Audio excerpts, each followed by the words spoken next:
खैर मकदम है आप सभी का प्राइम डिबेट में। आपके साथ मैं हूं समीर अब्बास। मौत की उम्र क्या है? 2 पल भी नहीं। जिंदगी सिलसिला आज कल की नहीं। मैं जी भर जिया, मैं मन से मरूं, लौट कर आऊंगा, कूच से क्यों डरूं।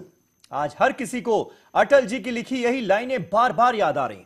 देश के चहेते नेता अटल बिहारी वाजपेयी अब हमारे बीच नहीं रहे। अटल जी भले ही कुछ बीमारियों की वजह से पिछले कई सालों से मीडिया और कैमरों की चकाचौंध से अलग रह रहे थे। वो आखिरी बार 2006 में मीडिया से रूबरू हुए थे। तब से अब तक देश भले ही उन्हें देख नहीं पाया, लेकिन उनका सिर्फ होना ही देश की सियासत और हमारे सियासतदानों के लिए वो एहसास था जिसकी कमी अब कभी पूरी नहीं हो पाएगी। वो पिछले कई हफ्तों से एम्स में ही भर्ती थे और आज शाम 5:05 पर 93 साल की उम्र में उन्होंने आखिरी सांस ली। पीएम मोदी ने उनके निधन के बाद कहा कि उनके पास अल्फाज नहीं हैं इस दर्द को बयां करने के लिए। सिफर सा महसूस हो रहा है और दिल में भावनाओं का ज्वार उमड़ रहा है। कांग्रेस ने भी आज अटल जी के जाने के बाद कहा कि अटल थे, अटल हैं, अटल रहेंगे। 93 साल की उम्र में उन्होंने अंतिम सांसें ली। अटल जी के जाने के बाद ये जो खालीपन देश की सियासत में पैदा हुआ है, उसे शायद ही कभी भरा जा सके। और इसीलिए आज हम कह रहे हैं, थम गया अटल सियासत का वो दौर। आज उन्हीं के जीवन पर हम बात करेंगे, उन्हीं की जिंदगी के तमाम पहलुओं पर हम बात करेंगे अपने खास मेहमानों से। लेकिन उससे पहले ये report.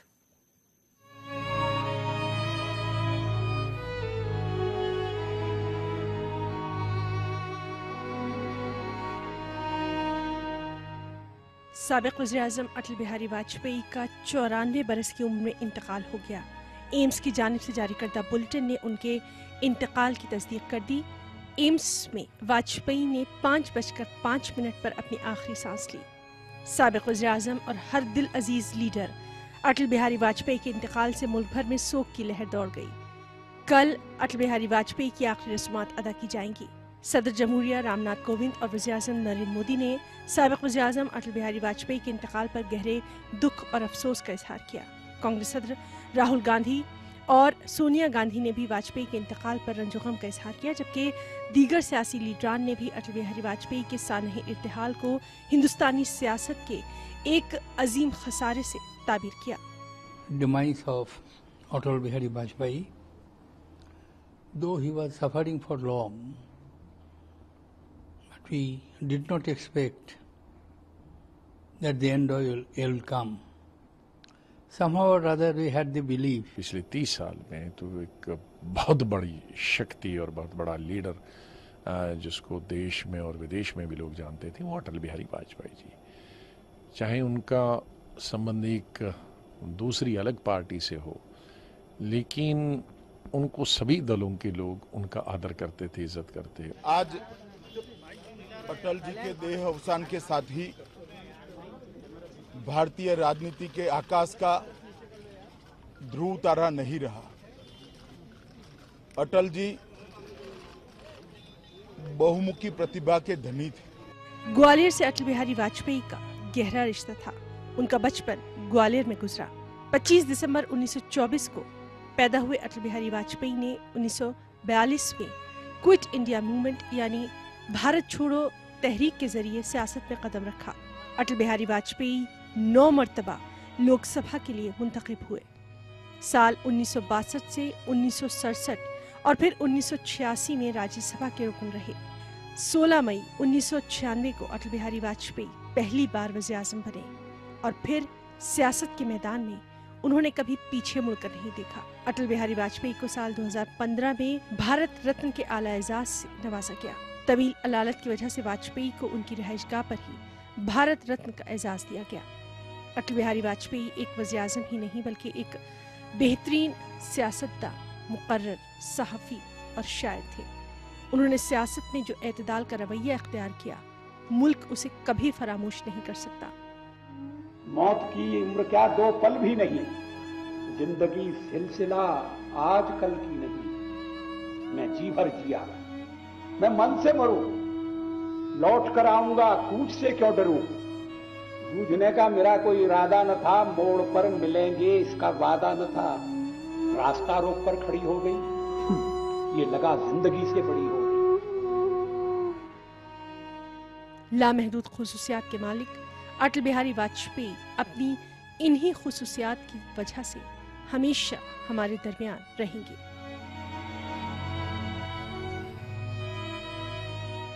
Bureau report, news 18 Urdu. तो थम गया अटल सियासत का वो दौर, आज ये कहते हुए बहुत गम हो रहा है। तमाम खास मेहमान हमारे साथ जुड़ चुके हैं। हमारे साथ आज डिबेट में मौजूद हैं आलोक श्रीवास्तव साहब, देश के जाने माने पोएट हैं, राइटर हैं। आज उनसे हम बात करेंगे। प्रेम शुक्ला साहब, भारतीय जनता पार्टी के स्पोक्स पर्सन, वो हमारे साथ आज फोन लाइन पर जुड़ रहे हैं, क्योंकि पहले उन्हें हमारे साथ लाइव होना था, लेकिन उन्हें हमें बताया गया है कि दिल्ली आना पड़ रहा है और इसलिए वो फोन लाइन पर हमारे साथ थोड़ी देर में कनेक्ट होंगे। नवाब मलिक साहब, एनसीपी के senior leader, chief spokes person, वो हमारे साथ इस डिबेट का हिस्सा हैं। सैयद अब्बास रुश्दी साहब, जो कि समाजवादी पार्टी के स्पोक्स पर्सन हैं, वो लखनऊ से हमारे साथ लाइव जुड़ चुके हैं। प्रोफेसर दिनेश वार्ष्णेय साहब हमारे साथ जुड़ गए हैं, सीपीआई के सीनियर लीडर हैं, दिल्ली से वो हमारे साथ लाइव हैं। और सुरेंद्र दुबे साहब, सीनियर जर्नलिस्ट, सीनियर सहाफी हैं, लखनऊ से वो भी हमारे साथ इस डिबेट में जुड़ रहे हैं। लेकिन आलोक भाई, शुरुआत आपसे करना चाहूंगा, क्योंकि अटल बिहारी वाजपेयी एक शानदार जानदार नेता तो थे ही, लेकिन साथ ही साथ बहुत ही उम्दा कवि थे, पोएट थे। और आज हम देख रहे हैं कि आज सुबह से ही एक दौर सोशल मीडिया पर भी चल रहा है, जिसमें तमाम उनकी कविताएं, उनकी पोएट्री शेयर की जा रही है। 4 लाइनें मैं पढ़ूंगा, उसके बाद आपसे डिस्कशन की शुरुआत करते हैं। अटल जी कहते थे, जूझने का मेरा इरादा ना था, मोड़ पर मिलेंगे इसका वादा ना था, रास्ता रोक कर वो खड़ी हो गई, यूं लगा जिंदगी से बड़ी हो गई। और मैं सुन रहा था जब उनको इस पोएट्री को कहते हुए, उसके बाद वो थोड़ा सा रुकते हैं और कहते हैं, भाई मौत जिंदगी से बड़ी कैसे हो सकती है? किस तरह से आप देखते हैं उनकी पूरी शख्सियत को? मैं बस अगर एक मिसरे में कहूँ तो जैसे हम कहते हैं कि शायर या कवि वो होता है जो बहुत संवेदनशील होता है जी, बहुत जज्बाती होता है, और राजनेता के लिए हमेशा कहते हैं कि वो बहुत प्रखर राजनेता हैं। हाँ, ये एक जुमले बड़े यूनिवर्सल हैं जो इस्तेमाल होते हैं, लेकिन मैं ये कहता हूँ कि वो एक ऐसे कवि थे जिनका स्वर प्रखर था, और राजनेता ऐसे थे जो बहुत संवेदनशील था। तो ये जो राजनीतिक व्यक्तित्व उनका था और जो शायर और जो कवि का व्यक्तित्व था, वो एक दूसरे में बड़ा घुला मिला था। आज सुबह से मैं एक बात कह रहा हूँ तमाम जगहों पर, और वो ये कि मैंने अपने पोएटिक करियर में, अपनी लाइफ में और अपनी पत्रकारिता के, अपनी सहाफ़त के भी करियर में कोई ऐसा राजनेता आज तक नहीं देखा।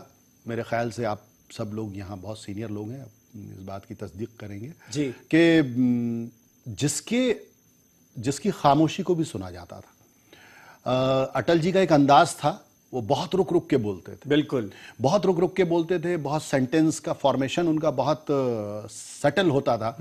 और हम अगर उसे टेलीविजन की लैंग्वेज में अगर समीर कहें तो हम उसको कहते हैं कि बहुत फुटेज लेना किसी बात को कहने के लिए। और कभी कभी हम टीवी पत्रकारों के लिए बड़ी दिक्कत हो जाती थी, लेकिन बाइट को काटने को, जब उस वक्त हमारे पास ऐसे तमाम काम होते थे कि अटल जी की बाइट आई है तो अब वो काटना है।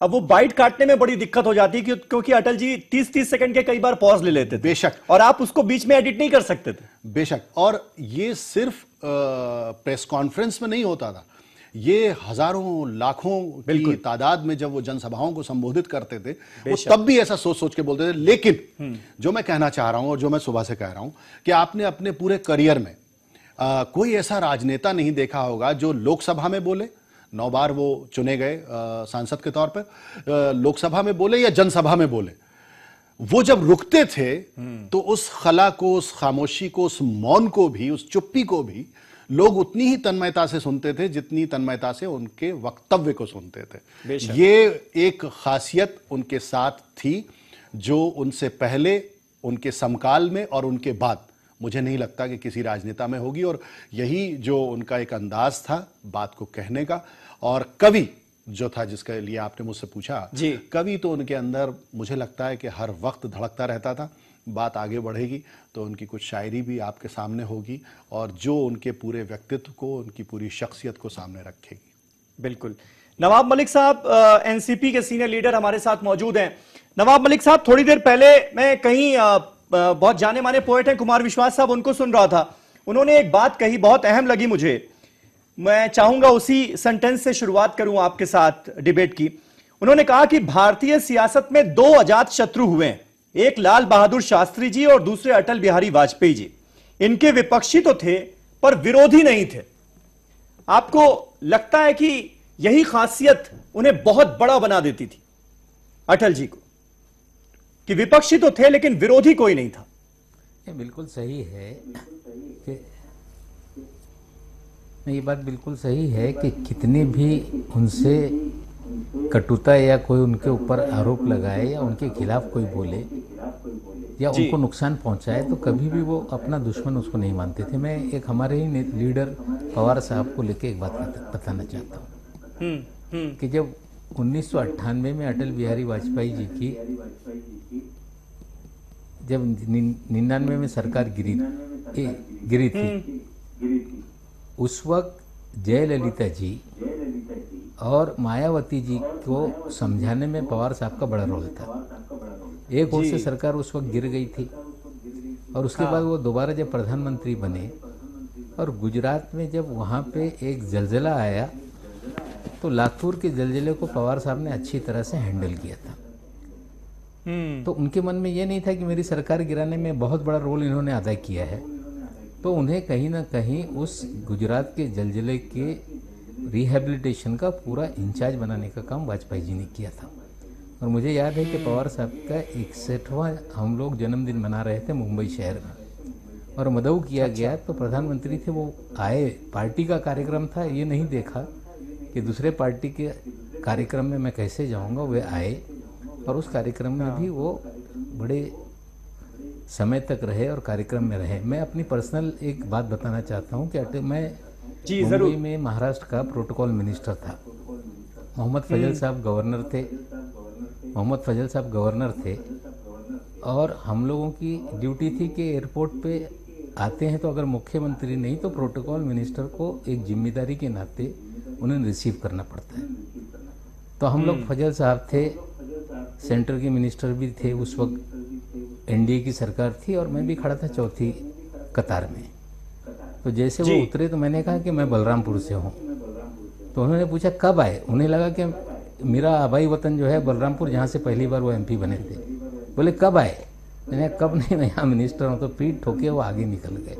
मतलब कहीं ना कहीं उन्हें कोई अपनापन किसी ने कुछ बताया तो उसे बिल्कुल ये नहीं कि बड़ा आदमी है नज़रअंदाज करके आगे चल दे, तो अलग ढंग की उनमें एक भावना थी। और हमें लगता है कि यही वजह है कि पूरे मुल्क के सभी लीडरान उनको कहीं अपना मानते थे।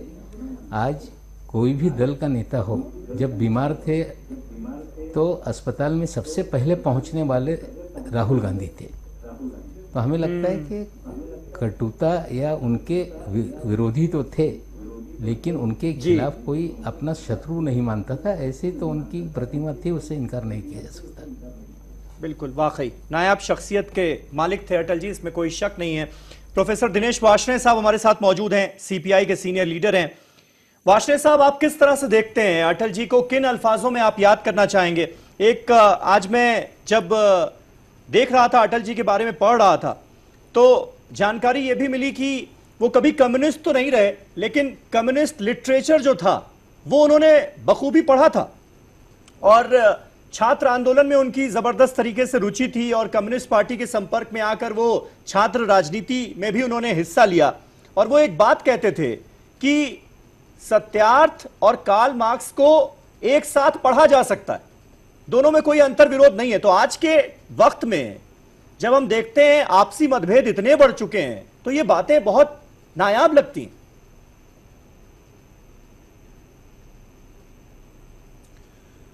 देखिए समीर भाई, आप बिल्कुल सही कह रहे हैं कि छात्र आंदोलन के दौरान Shri Atal Bihari Vajpayee ji all India student federation के संपर्क में आए और वो ऑल इंडिया स्टूडेंट फेडरेशन के सदस्य रहे। जब मैं ऑल इंडिया स्टूडेंट फेडरेशन का नेता था तो मुझे ये बात मेरे सीनियर बुजुर्ग नेताओं ने बताई।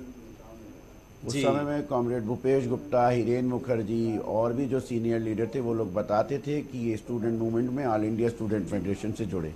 धीरे धीरे ये राइट विंग की ओर जाते रहे, परंतु इन्होंने छात्र आंदोलन में निश्चित तौर पे आईएसएफ में रहे।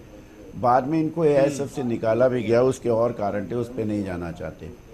दूसरी बात ये मैं बता देना चाहता हूँ कि अटल बिहारी वाजपेयी जी की एक शख्सियत को जिसको कोई नहीं भूल सकता, बावजूद इसके कि वामपंथी विचारधारा और दाएं बाजू की विचारधारा में बहुत बड़ा अंतर है। वामपंथी विचारधारा वर्ग संघर्ष को मानती है, क्लास स्ट्रगल को मानती है, और दाएं बाजू की विचारधारा क्लास स्ट्रगल को रोकने की बात करती है। परंतु वाजपेयी जी की ये शख्सियत थी कि वो उस आइडियोलॉजी के ना होते हुए भी उसका इज्जत करते थे। मेरे को अच्छी तरह याद है, मैं स्टूडेंट लीडर था, भूपेश गुप्ता ने मुझे पार्लियामेंट बुलाया, ये अंदर से निकल रहे थे, पार्लियामेंट चल रही थी। इन्होंने कॉरिडोर में भूपेश दा को रोक लिया और कहा कि भूपेश दा, ऐसे 20-22 मिनट इन्होंने बातें की। मुझे नहीं लगता कि आजकल के नेतृत्व में कोई धुर विरोधी ऐसे मिलेंगे और इतने आराम से सहजता से मिलेंगे। दूसरी बात, मैं उनका एक उदाहरण देता हूं आपको कि जब गुजरात में 2002 के बाद 2002 में जो गोधरा कांड के बाद दंगे हुए, तो एक तो उन्होंने उसके स्टेटमेंट दिया, दूसरा इन्होंने उस समय के मुख्यमंत्री जो आज के देश के प्रधानमंत्री, उनको राजधर्म की बात कही। प्रधानमंत्री होते हुए अपने चीफ मिनिस्टर को राजधर्म की बात सिखाना, ये हर व्यक्ति की बात नहीं। उससे आरएसएस उनसे नाराज भी हुई, पर उन्होंने उसको झेला, उसको भुगता, पर उन्होंने उसको कहा। तीसरी बात मैं बताता हूं, जब इनको नरसिम्हा राव जी ने संयुक्त राष्ट्र संघ में भेजा, तो इनका अटल बिहारी वाजपेयी जी का एक मानना था कि जो हमारी विदेश नीति है, वो जो हमारे पार्लियामेंट में सरमारने विदेश नीति पास हुई है, हम उसी को कहेंगे जब विदेश में जाएंगे। और उन्होंने उस बात को ईमानदारी से वहां निभाया, जो आज के दिनों में सीखना चाहिए। और आज के दिनों में आज के मौजूदा नेताओं को, खासतौर से दाएं बाजू के नेताओं को सीखना होगा कि गरीब जनता और आम जनता की भलमनसाई के लिए किस तरह से भ्रष्टाचार के खिलाफ बोलें, क्योंकि वो भ्रष्टाचार के खिलाफ बोलते थे और उसमें उनसे कई नेता नाराज भी हो जाते थे, पर वो भ्रष्टाचार के खिलाफ बोलते थे। ये बात दूसरी है कि बाबरी मस्जिद पे उनकी क्या भाषण है, समाजवादी पार्टी से रुश्दी साहब भी हमारे साथ हैं, क्या भाषण है, वो अब्बास अली रुश्दी साहब, किस तरह से आप देखते हैं अटल जी की शख्सियत को पूरी? और विपक्ष का यहां पर जिक्र हो रहा है कि ऑपोजिशन को कैसे वो ट्रीट करते थे। ऑपोजिशन की तरफ से जब उनके ऊपर हमले होते थे तो अपने चुटीले अंदाज में वो बड़ी सी बड़ी बातें कह जाते थे और वो किसी को बुरा भी नहीं लगता था, वो अंदाज ऐसा होता था। आपको याद होगा संसद में एक बार उन्होंने खुद अपने भाषण में ये कहा कि भाई विपक्ष के लोग जो हैं वो हमें ये कहते हैं कि वाजपेयी तो अच्छा है, लेकिन पार्टी उसने गलत चुन ली, पार्टी उसकी ठीक नहीं है। तो फिर उसके बाद उन्होंने ये भी पूछ दिया थोड़ी देर का पॉज लेके कि अच्छा तो अच्छे वाजपेयी का आप क्या करने का इरादा रखते हैं। मतलब इस तरह का अंदाज होता था उनका।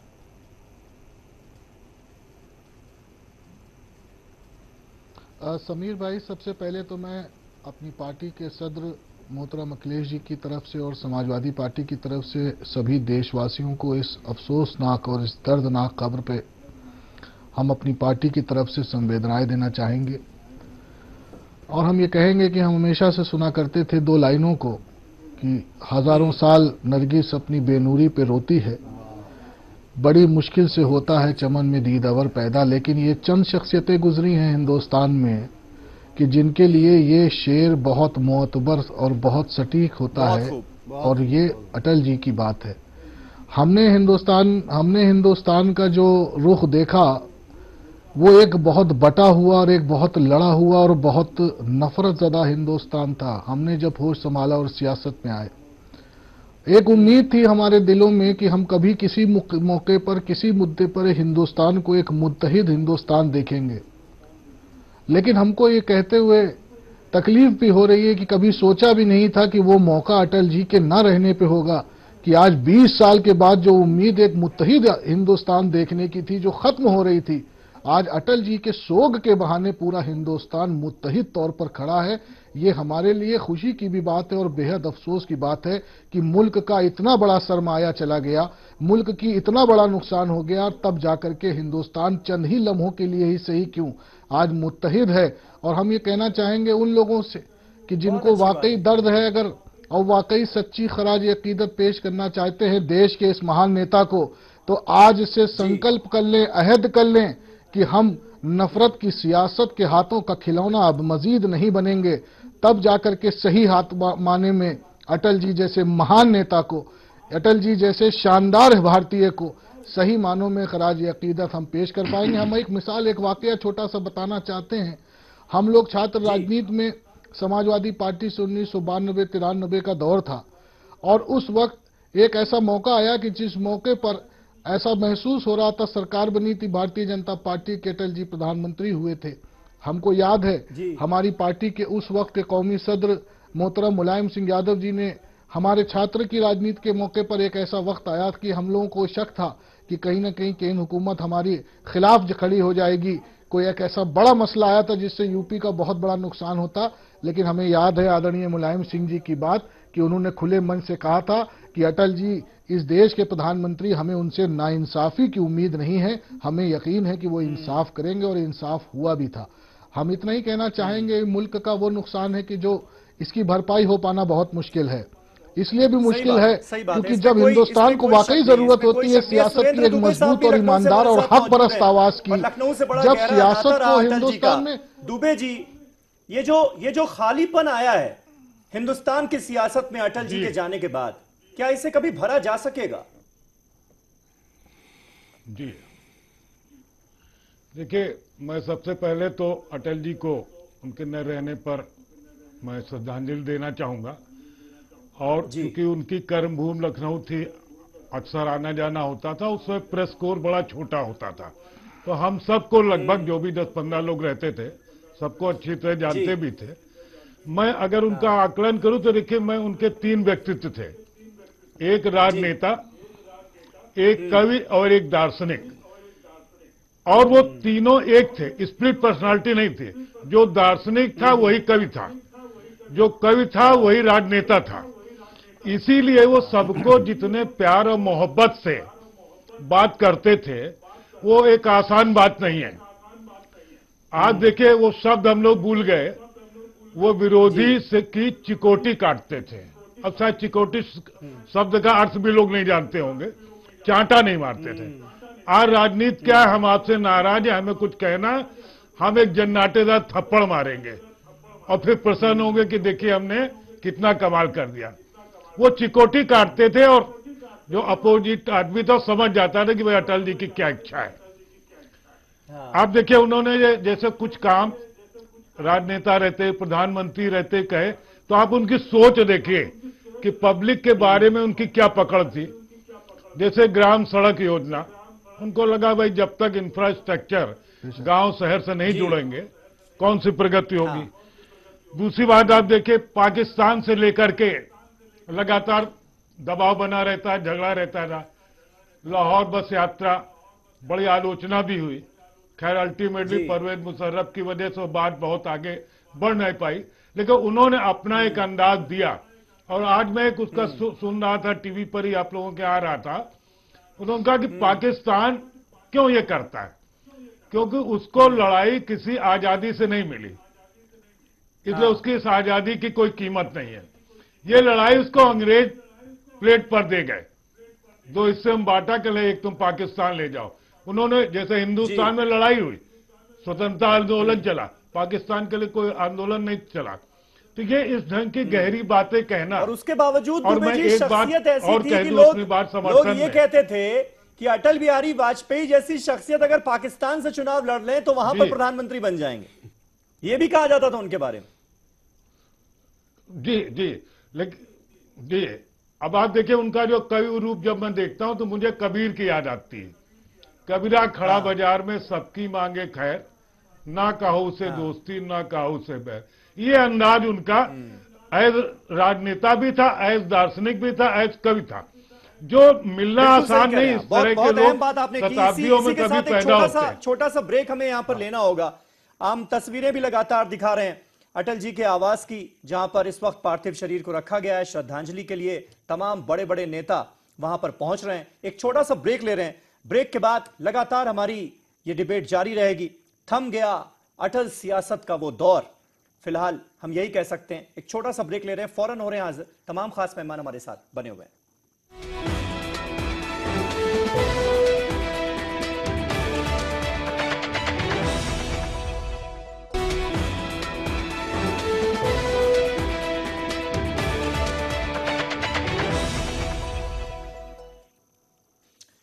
बात हो रही है अटल जी की शख्सियत की। तमाम खास मेहमान हमारे साथ बने हुए हैं। प्रेम शुक्ला साहब हमारे साथ जुड़ गए हैं, भारतीय जनता पार्टी के स्पोक्स पर्सन हैं। प्रेम शुक्ला जी, आज किस तरह से याद कर रहे हैं आप अपने नेता को, देश के नेता को?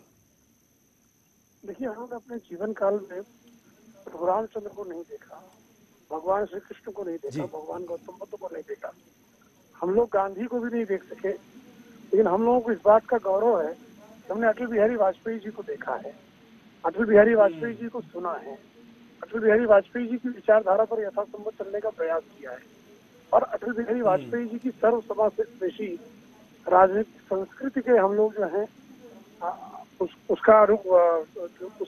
पथ पर चलने वाले लोग हैं।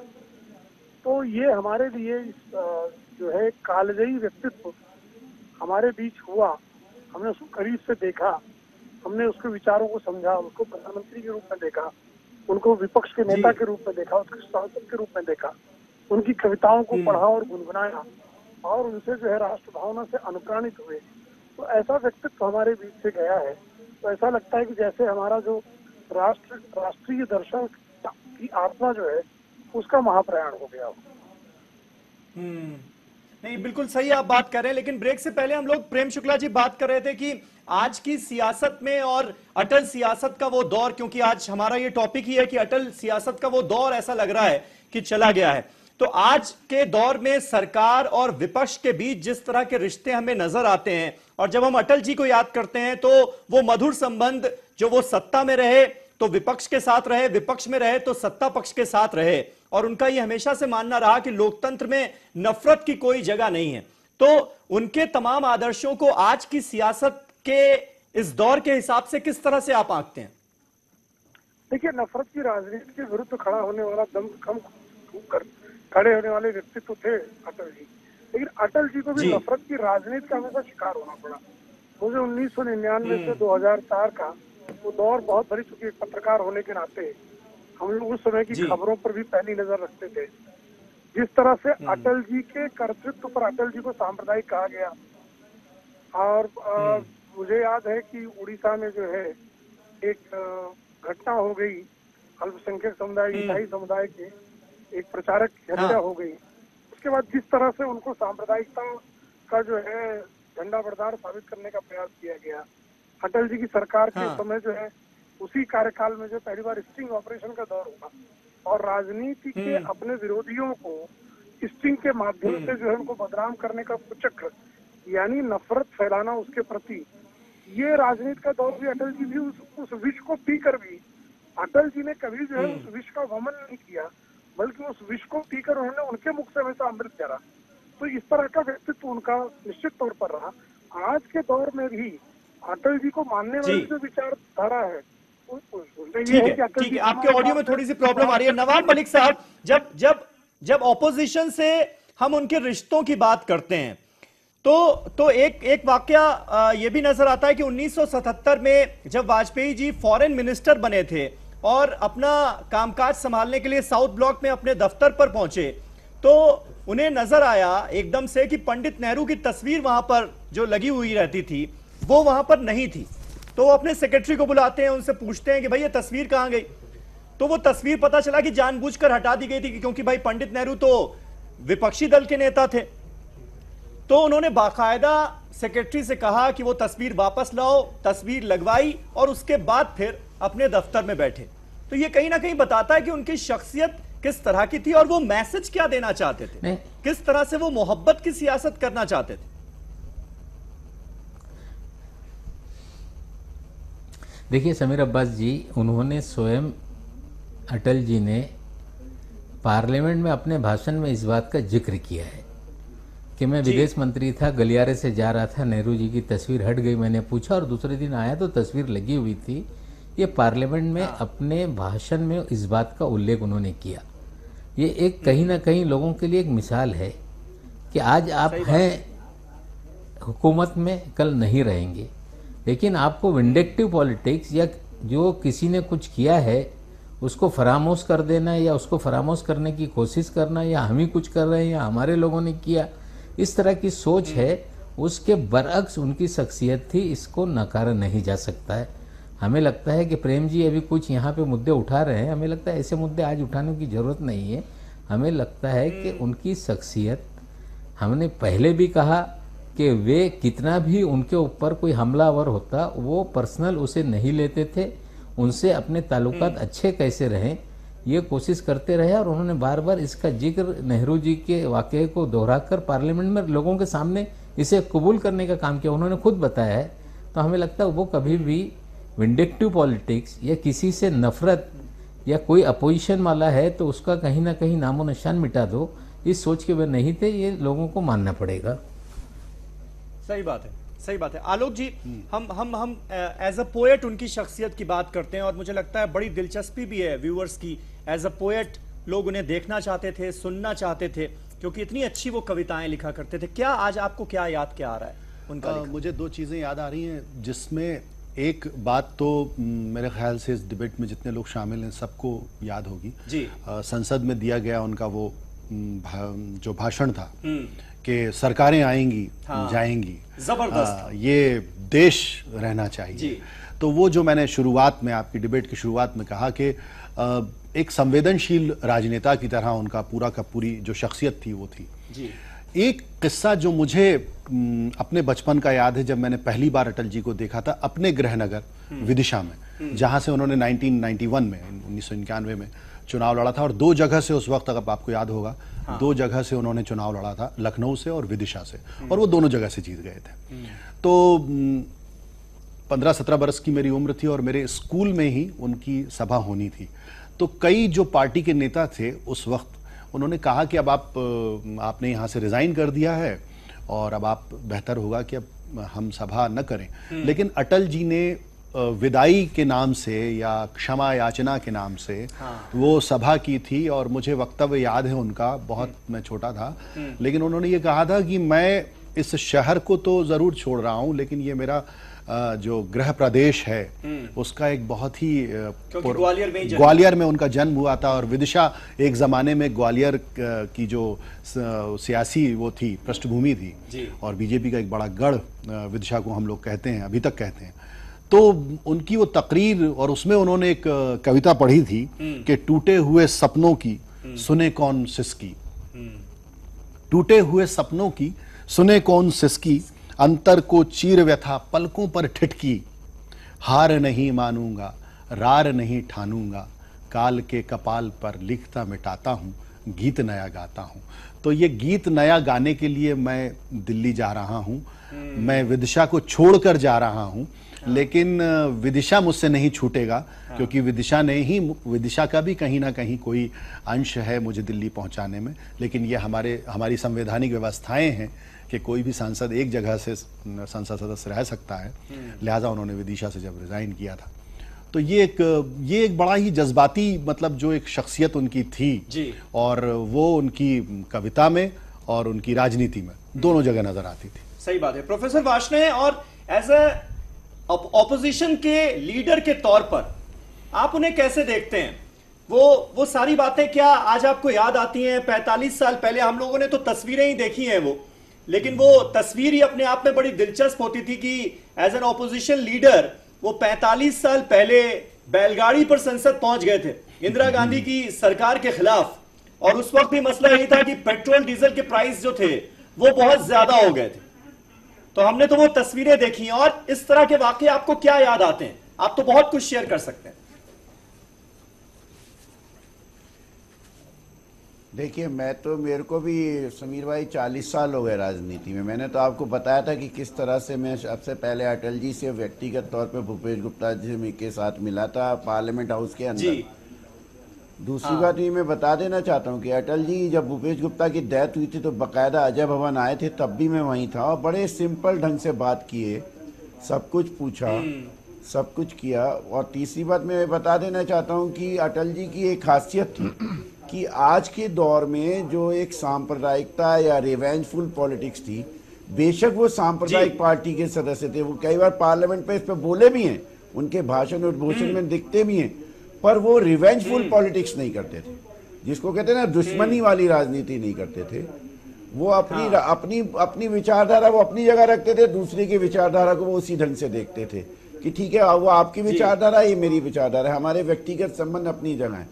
वो एक जो रिवेंजफुल पॉलिटिक्स का जो दौर है वो आज बहुत खतरनाक दौर है, वो अच्छी बात नहीं है और ये इनको वाजपेयी जी से सीखना चाहिए।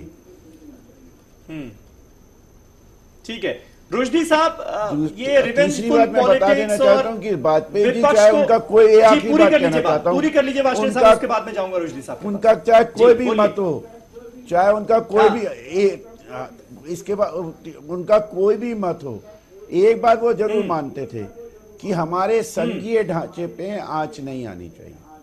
जब वो प्रधानमंत्री थे तो कई बार कई राज्यों को कुछ मुश्किल हुई तो वो साफ कहते थे नहीं, जो आपका हक बनता है आप ले जाइए और मदद चाहिए तो बताइए, जो कोशिश होगी करेंगे। आज वो संघीय ढांचे पे भी हमला है, उसको भी सीखना चाहिए। ठीक है रुशदी साहब आप किस तरह से देखते हैं? और जिस भाषण का जिक्र कर रहे थे, मेरे पास कोट वो मौजूद है। वाजपेयी जी ने अपने भाषण में कहा था संसद में कि हम सेकुलरवादी हैं, इसलिए सेकुलरवाद के जितने भी रक्षक हैं, मतलब हमारे ऊपर सबसे बड़ा ये आरोप लगता है कि हम सांप्रदायिक हैं और वो सेकुलरवादी हैं, इसलिए सेकुलरवाद के जितने भी रक्षक हैं, आओ इकट्ठे हो जाओ, लाठी डंडे संभाल लो और भाजपा को सत्ता से हटाओ। ये एग्जैक्ट कोट था उनका। लेकिन फिर भी उन्हें ना कभी कट्टरपंथी कहा गया, फिर भी ना उन्हें कभी पर्सनली सांप्रदायिक कहा गया। तो ये क्या उनकी शख्सियत में ऐसा क्या जादू था? समीर भाई, मैं अपनी बात शुरुआत में ये बात कह रहा था कि एक बात बहुत ही ऐसी इंपॉर्टेंट उनमें थी कि जो बहुत से लोगों से उनको अलग रखती थी, और मैं इस बात को कह रहा था और मेरी बात अधूरी रह गई थी कि इस मुल्क ने अपने मुल्क की सबसे मजबूत सियासी आवाज को कुछ ऐसे मौके आए कि जब चाहा कि वो आवाज बेबाक होकर के उठे, और मुझे वो मौके याद है क्योंकि मेरे सामने के मौके हैं, मेरी छात्र राजनीति की शुरुआत के मौके हैं, कि जिस वक्त इस मुल्क को जरूरत थी कि एक ईमानदाराना आवाज उठे, उस वक्त अटल जी ने वो बात को जिस तरीके से बेबाकी से रखा। यही वजह है कि आज हर इंसान, वो किसी भी राजनीतिक दल का क्यों ना हो, हर इंसान अटल जी से दिली मोहब्बत रखता है। हम तो लखनऊ में पढ़े हैं, लखनऊ में उनको बहुत करीब से देखा है, लेकिन इतना हम जरूर कहेंगे कि आज फिर मैं कहूंगा कि अगर उनसे अपने को सियासी तौर पे वाबस्ता अगर कोई लोग समझते हैं, कोई जमात समझती है, तो उस जमात का ये फर्ज बनता है कि वो आज से इंसानियत की और मोहब्बत की पैरोकारी का दिन इसको मुंतखब करके आज से एक नई शुरुआत करें और ये नफरतों को आग के हवाले करें, खत्म करें। इस मुल्क को बेहतर बनाने के लिए, इस मुल्क को खूबसूरत बनाने के लिए और इस मुल्क को मुत्तहिद बनाने के लिए पूरा जीवन दिया अटल जी ने। अगर उनको वाकई दिल से आप खराज अकीदत पेश करना चाहते हैं तो इस मुल्क को बर्बाद न करिए, इस मुल्क को वैसे ही मुल्क बनाइए कि जिस मुल्क का सपना आदरणीय अटल जी देखा करते थे। प्रेम शुक्ला साहब, मुमकिन है क्या ये? मुझे आपसे ही इसका जवाब लेना पड़ेगा। नफरतों की सियासत खत्म हो, अटल जी ने जो ख्वाब देखा था हिंदुस्तान के लिए वो पूरा हो। सबसे बड़ी श्रद्धांजलि तो ऐसे ही होगी ना उस महान शख्सियत को।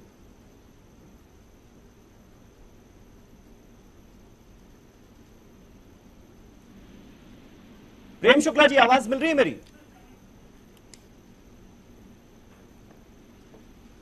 चलिए, लगता है प्रेम शुक्ला तक आवाज नहीं पहुंच पा रही है, उनसे हम दोबारा कांटेक्ट करने की कोशिश करेंगे। सुरेंद्र दुबे साहब, लेकिन आज के माहौल में मुमकिन लगती हैं क्या ये बातें? जी देखिए, आप ये देखिए कि अटल बिहारी वाजपेयी जी उस पार्टी के नेता रहे पूरी जिंदगी जिसके ऊपर लगातार, जिस पार्टी पर सांप्रदायिक होने का, हिंदू पार्टी होने का आरोप लगता रहा, लेकिन उनका अपना ऑरा इतना था कि उनके ऊपर कभी कोई आरोप नहीं लगा। अब बल्कि मैं ये कहना चाहूंगा कि उनके ऑरा की वजह से पार्टी जिसके लिए इतना समर्थन शायद न मिलता, धीरे धीरे उस पार्टी की स्वीकार्यता बढ़ी। बेशक ये एक विचित्र सी बात है जिसको समझने की बहुत जरूरत है। अब आप देखिए कहां से लोग ले आते थे। नरेंद्र मोदी जी को ले आए, वो एक्टिव पॉलिटिक्स में नहीं थे, उनके दिमाग में रहोगा कि भाई इस आदमी के अंदर कुछ काबिलियत है। उत्तर प्रदेश में राम प्रकाश गुप्ता जी को मुख्यमंत्री बना दिया। जब उनका नाम अनाउंस हुआ तो हम लोग तो घंटा 2 घंटा सोचते रहे कि भाई ये कौन नेता है, क्योंकि 15-20 साल से उनका कोई पता ही नहीं था। बाद में पता चला कि वो गुप्ता जी वही हैं जो अक्सर मुझे मॉर्निंग वॉक पे पार्क में मिल जाते हैं। तो पता चला अच्छा यही मुख्यमंत्री हो गए। और आप सरलता का उनका एक अंदाज देखिए कि एक बार हम लोग लखनऊ प्रेस कॉन्फ्रेंस के बाद बैठे बात कर रहे थे जी। तो उस समय ये 13 दिन वाली सरकार इनकी चली गई थी। तो हम लोगों ने कहा कि अटल जी क्या हुआ भाई, ये तो दांव पे तो कल भाई बात ये है कि अब खेल के नियम एक ही होंगे। ऐसा नहीं कि हमारे लिए फाउल के नियम अलग होंगे, उनके लिए फाउल के नियम अलग होंगे। और फिर वहां से उन्होंने एक राजनीतिक चक्र को चेंज किया और तमाम उनकी नीतियों में कैसे डील किया जाए परिवर्तन आया। हालांकि वो रहे उतने ही सरल व्यक्ति, उसमें कोई अंतर नहीं आया जी। लेकिन देखिए कितने समय पहले उन्होंने पकड़ा कि भाई अगर हमें सत्ता में पार्टी को लाना है तो खाली हम चाल चरित्र तो चेहरा बताते रहेंगे, इससे हमारी पार्टी सत्ता में नहीं आ सकती है। तो मुझे लगता है कि ये उन्होंने करके दिखाया। सही बात है, सही बात है। प्रेम शुक्ला साहब कनेक्ट हो गए हमारे साथ फिर से। प्रेम शुक्ला साहब, पता नहीं आप सुन पाए या नहीं पाए, थोड़ी सी ऑडियो में प्रॉब्लम आ गई थी। समाजवादी पार्टी के रुश्दी साहब जो हैं, उन्होंने यही कहा कि भाई सबसे बड़ी श्रद्धांजलि तो यही होगी कि इस मुल्क से नफरतों की सियासत का दौर खत्म कर दिया जाए, क्योंकि नफरतों की सियासत खत्म हो इस मुल्क से, यही तो ख्वाब देखा था अटल जी ने भी इस मुल्क के लिए। निश्चित तौर पर नफरतों की सियासत के खिलाफ खम ठोक कर जब भी आवश्यकता पड़ी आदरणीय अटल जी खड़े रहे। और आदरणीय अटल जी के विचार परिवार के लोग भी हमेशा नफरतों की सियासत के शिकार रहे हैं। इसे नफरतों की सियासत के खिलाफ हमेशा खड़े होने में ही जो है अटल जी की विचारधारा को मानने का सबसे बड़ा मार्ग वही है। और मुझे लगता है कि सर्वसमावेशी राजनीति, विरोधी के प्रति भी सम्मान का भाव और विरोधी को उसकी वैचारिक उससे जो है मतभेद रखना, लेकिन मनभेद न रखना। तो 2003 का आपको उनके संसद का वक्तव्य जिससे उसमें विपक्षी नेत्री आदरणीय सोनिया जी ने बहुत प्रहार किए थे, किंतु अटल जी जब खड़े हुए उनका इस तरह के शब्दों को, उसके शब्दों का से ढूंढ कर किसी कभी जो है आपको प्रहार नहीं करना चाहिए। आप ठीक है, वैचारिक अंतर है, वैचारिक मतभेद है, होता है, सरकार के खिलाफ आपको बात रखने की विपक्ष का धर्म है, लेकिन विपक्ष का धर्म ये भी है कि वो सरकार पर प्रहार करते समय कम से कम जो न्यूनतम शिष्टता है उसका भी पालन हो।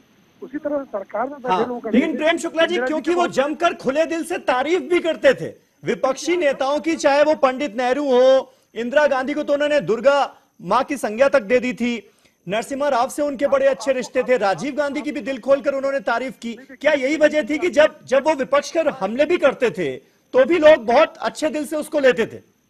हाँ, नहीं, वो उनके बाण भी जो है वो पुष्पों के बाण हुआ करते थे। वो बाण जो है फूलों के बाण थे, वो बाण जो है वो लोहे के बाण नहीं हुआ करते थे। इसलिए अटल जी का महात्मा गांधी पर लिखी उनका पांचजन्य का आलेख आज भी आप पढ़ें तो ऐसा लगता है कि जो लोग जो है एक उस समय जो है गांधी हत्या के बाद एक विचार परिवार के लोगों को दोषी साबित करने के लिए हर संभव प्रयास किए, उस समय भी खड़े होकर गांधी जैसे महापुरुष के जाने पर जो अटल जी के विचार हैं आज भी पढ़े तो आप रोमांचित हो जाएंगे। या पंडित नेहरू के लिए उनकी जो श्रद्धांजलि लिखी गई है उसको आप देखें। सही बात है, सही बात है। नवाब मलिक साहब आप कुछ ऐड करना चाह रहे थे, जल्दी से सर, वक्त बहुत कम बचा है। नवाब मलिक साहब। नहीं समीर जी मैं एक वाक्य सुनाना चाहता हूँ। मुंबई में अटल जी के घुटनों का ऑपरेशन हुआ था, मैं मिनिस्टर था। मुंबई में 5,200 करोड़ का एक लोन देना था वर्ल्ड बैंक को, और फाइल अटल जी के दफ्तर में थी। हमने एक खत लिखा और अखबार में खबर छपा दी कि आपको मुंबई ने खड़ा कर दिया है, आप मुंबई को खड़ा कर दे, और वो लेटर छप गया। दूसरे दिन उनके कार्यालय से मुझे फोन आ गया, क्या मसला है बताओ। तो हमने बताया, तो 3 दिन में वो मसला जो 6 महीने से अटका हुआ था अटल जी के दफ्तर से क्लियर हुआ, और मुंबई के विकास के लिए 5,200 करोड़ मिले थे। तो जब कुछ चीजें नजदीक से आती थी तो वो उसको बहुत इंपॉर्टेंट तरीके से लेते थे। ये मेरा व्यक्तिगत अनुभव है। सही बात है। सही बात है, इसीलिए वो शख्सियत इतनी महान थी। आलोक जी, आप से अब हम एक कविता सुनना चाहेंगे अटल जी की, और उसी के साथ मैं इस शो को खत्म करूंगा। मुझे यही लग रहा है इतनी सारी बातें सुनने के बाद कि इतना लोकप्रिय व्यक्तित्व थे वो, कि जिनके लिए विपक्ष कह रहा है कि अटल थे, अटल हैं और अटल रहेंगे। सही बात। हाँ, या गुलाम नबी आज़ाद साहब को अभी हमने सुना, उन्होंने कहा कि एक बहुत बड़ा युग पुरुष, बहुत बड़ी शख्सियत भारतीय राजनीति की चली गई। मैं जो बातें यहाँ कही गई उस पर बस अटल जी की कुछ पंक्तियां हैं, वही मैं सुनाकर उसमें यूं करूंगा कि बाधाएं आती हैं आए, घिरे प्रलय की घोर घटाएं, बाधाएं आती हैं आए, घिरे प्रलय की घोर घटाएं, पांवों के नीचे अंगारे, सिर पर बरसें यदि ज्वालाएं, निज हाथों में हंसते हंसते आग जलाकर चलना होगा, कदम मिलाकर चलना होगा। तो ये जो कदम मिलाकर चलने का संदेश है जिस कवि ने, जिस राजनेता ने दिया, हम उन्हें अब बस विदेह के रूप में ही याद करेंगे और उनके विचारों को, उनके संदेशों को याद करेंगे। आज की सारी चर्चा भी मुझे लगता है बस इसी विचार पर रही कि एक बहुत खूबसूरत राजनेता, एक बहुत जज्बाती कवि हमारे बीच अब नहीं है। सही बात है। अटल बिहारी वाजपेयी को न्यूज़ 18 उर्दू की इसी ट्रिब्यूट के साथ मैं इस शो को खत्म करना चाहूंगा। फिर आपसे मुलाकात होगी। शब बखैर।